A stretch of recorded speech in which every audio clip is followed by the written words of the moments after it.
Number 1. Shortly after high school, some friends and I went camping one weekend.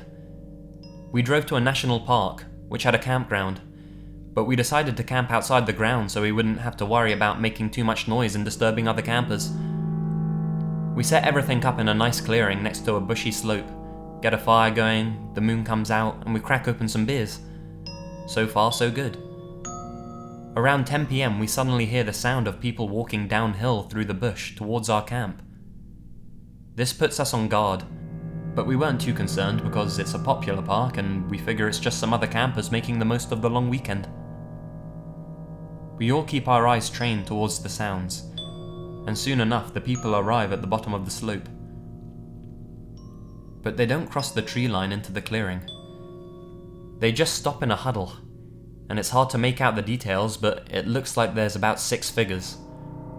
Somewhat oddly, all of them are dressed in white, and the moonlight reflecting off the garments gives them an eerie glow. I can sense my friends are starting to feel as nervous as I am. My friend D tries to escape the tension and calls out to the group in a friendly way. "Hey, how's it going?" They don't reply. D keeps calling out to them, stuff like, "We're just enjoying some beers here, it's a beautiful night. What are you up to?" They don't reply. Eventually, one of the figures emerges from the tree line and walks towards us. He stops just beyond the light from our fire and stands there, staring down at us. D babbles at him for a few seconds with some nervous banter, but the man cuts D off mid-sentence. "How long will you be here for?" he asks, really low and slow, so we can't make out his accent or tone, but he certainly doesn't sound friendly. We were originally going to camp there for 2 nights, but I have a bad feeling now for obvious reasons, and I blurt out, "Oh, we're not hanging around, we leave first thing tomorrow morning." My friends murmur in agreement, and the guy says nothing, just stands there, staring down at us. I notice his clothes in more detail now. As mentioned, they're all white, and the top was kind of a loose, plain baseball jersey, only made from a thin cottonish material. This is odd because that night is fairly cool. Cool enough that I can see the man's breath and he should be freezing. But whatever, he just keeps staring and I can hear the others from his group shuffling in their spot behind the tree line. Finally, the man speaks again. "You're leaving tomorrow morning." It's not a question. We all agree, panicking now. Yes, we're leaving tomorrow. Apparently satisfied, the man turns away and walks back to his group. They all start making their way back up the slope. My friends and I say very little until we can't hear the group anymore. And even when they're totally out of earshot, we speak in nervous whispers. What the fuck was that all about? Man, some people are weird. We tried to chill out, get some music going, crack open some more beers. But we're shaken up now. And what's more, we can feel we're being watched. We think the group must be parked up the slope somewhere, scoping us out. So much for a fun night out drinking and bullshitting. We're too wound up, and we end up crawling into the tents, where we spend the night bunkered down like mice hiding from a cat. We get up early and leave immediately. The whole time we're trekking back to the car park, we feel like we're being trailed. The sensation of being watched never leaves us. Once we're loaded into the car and on the road, we finally relax. Man, that was some freaky shit last night. We go over all of it, kind of excited in a weird way, considering all the different theories. Meth heads? A cult? Satanists? But would Satanists dress in all white? It's almost amusing now we're out of danger. We stop at the town nearest to the park. It's a real bumfuck nowhere kind of place. Just a petrol station, a dingy looking pub, a closed down bank and other retail decay. We pull into the petrol station for snacks, and the guy manning the counter looks like a bit of a hard ass. But we chat a bit and he's friendly enough. We tell him about running into some weird people last night in the park, and he's very interested in that. He makes us explain in detail what happened. After he's heard our story, I expect him to laugh it off. Oh, they were just some religious weirdos that camp out there sometimes. But he doesn't laugh. He gets all quiet and narrows his eyes. You kids were real lucky last night, he says. And that right there is the scariest part. Because he's a no bullshit cowboy type. And I can tell he's being deadly serious. We pay for our snacks and drive back to the city, never to return. I've told this story a few times, and others often come up with kooky explanations. That those weird people were ghosts or alien hybrids or aboriginal spirits or something. The white clothes seemed to trip people out. This wasn't that though. These were real flesh and blood people we saw. There was nothing paranormal about it. I once came across a similar story to this on a forum. It happened in the USA, but it was almost exactly the same experience. Number 2. I went to high school with a guy. We'll say his name is Bob. Bob and I were never really close, but we sometimes hung out in the same circle. He was in a band and I was in drama. Bob was always a little off. I think he may have had a learning disability, and maybe that resulted in him being socially awkward. Anyway, by sophomore year he was dating a friend of mine, so I saw more of him. By junior year he had dropped out and tried to get his GED. That was the last I heard of Bob, for a while at least. Fast forward to summer 2 years after graduating. Bob calls me up out of the blue and asks if I'll go camping with him and a friend of his that I don't know. He says that he knows a spot that's totally secluded, and that he would be hiking 5 miles a day. He really tries to sell me on this.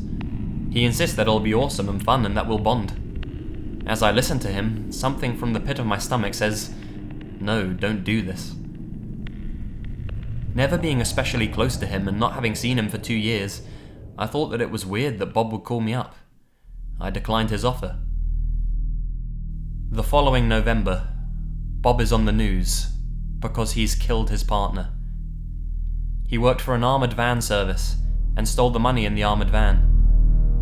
There were news updates about him fleeing out of the state. He was finally caught, on a routine traffic stop, I believe. Anyway, when his case went to trial, his journal was entered into evidence.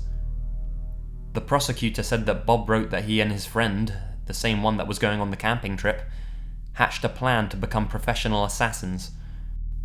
I believe that the camping trip he invited me on was all a ruse, so that he could get me into a secluded place, so that he and his friend could practice how to murder someone, namely me. Number 3. I was out camping with my mum and my then 6-year-old brother when a white pickup truck pulls up outside our campsite. 3 or 4 guys get out of the truck, all wearing small, bright white lights attached to their hats that blind us from seeing their faces too much. They approach my mum and start asking her questions about who we are and what our plans are for the night. My little brother stared whimpering and stopped eating the Doritos he had been happily munching on, and I got the impression that my mum was creeped out as well. So the men leave after about 5 minutes and told my mum that they were official campground employees who were just making sure everyone was alright. Their truck certainly didn't look official, and they weren't wearing anything that would suggest that they were more than just regular, albeit creepy dudes wandering around and being nosy. My mum told my brother and I to get in the car and take only a few essentials with us, like clothes and a bit of food, and we went to my grandmother's house and spent the night there instead. We left the tent at the campsite, giving the illusion that we were still there. The next morning, after we told my grandmother about what happened and that we were suspicious, we went back to the campsite to gather our things and head home. When we pulled up, we immediately noticed that our stuff had been picked through by someone who wasn't us. There were footprints leading up to our tent, and the zipper was stuck, halfway open like someone was trying to close it but didn't succeed. It was closed when we left it. Our sleeping bags also had footprints on them. We never saw those guys again, but we still wonder what would have happened if we'd stayed. Number 4. My dad was a journalist for most of his life, and is now an author. This is one of his stories from hiking the Appalachian Trail. My dad hiked the trail mostly by himself, but occasionally would run into other hikers and spend a few days hiking and camping with them. He said it was always a pleasant experience, and he made a lot of really good friends. He met Jeff and Molly, a really nice couple, and began hiking with them for a couple of days. After camping with them and becoming fairly good friends, they went their separate ways as my dad pulled out ahead of them. He was about 2 days further down the trail than them, when he stopped at a town to get some real food and relax. That's when he found out that Jeff and Molly had been murdered in their sleep by a stranger on the trail. Molly had been raped and was stabbed repeatedly throughout the process, and Jeff was shot. I think that it's absolutely terrifying that my dad had just camped with them. The user has posted an article that her father wrote about the incident. It can be found down in the description below.